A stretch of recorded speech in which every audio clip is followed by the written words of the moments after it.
Thank you for pressing play. Your presence here brings joy to my heart. Thank you for joining us on this exploration of United States container ports. We hope you find it enlightening. The United States has more than 20 container ports around its coastline. Let's now turn our attention to West Coast and examine its role within a larger context. Port draft depth: a draft: Port of Seattle 50 feet unlimited, Port of Portland 40 feet, Port of Oakland 50 feet, Port of San Francisco 50 feet, Port of Los Angeles greater than 52 feet unlimited, Port of San Diego greater than 35 feet unlimited. Container port draft depths and air drafts. In this chapter, we'll be unraveling the enigma of Gulf of Mexico and discovering its transformative power. Port draft depth: a draft: Port of Houston 45 feet 170 feet, Port of Mobile 45 feet unlimited. Container port draft depths and air drafts. Brace yourself for a deep dive into East Coast as we explore its impact and relevance in our evolving narrative. Container port draft depths and air drafts.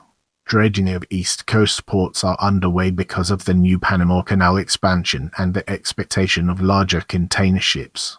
The Jasper Ocean Terminal is a planned container terminal to be built on the Savannah River downstream of Savannah, Georgia, that is expected to begin operations in the mid-years. In this chapter, we'll be unraveling the enigma of global supply chain disruption and discovering its transformative power. The supply chains that were disrupted during the COVID-19 pandemic faced huge challenges and struggled to recover. Industries around the world shut down due to the rapid spread of the virus in 2020. There was reduced industrial activity and lower consumer demand. While consumer demand increased quickly when lockdowns were lifted, manufacturers and distributors of goods were stymied by worker shortages and a lack of key components and raw materials. Additional bottlenecks included containers, shipping, trucks, railroads, and warehouses. Ports around the world were impacted, with ports in the United States in particular experiencing blockages as they were overwhelmed with container ships and their cargo. The ports of Long Beach and Los Angeles together account for approximately 40% of the shipping containers entering the United States. More than 3/4 of the containers leaving Los Angeles were empty in July 2021, whereas about 2/3 of the containers leaving U.S. ports are typically filled with exports.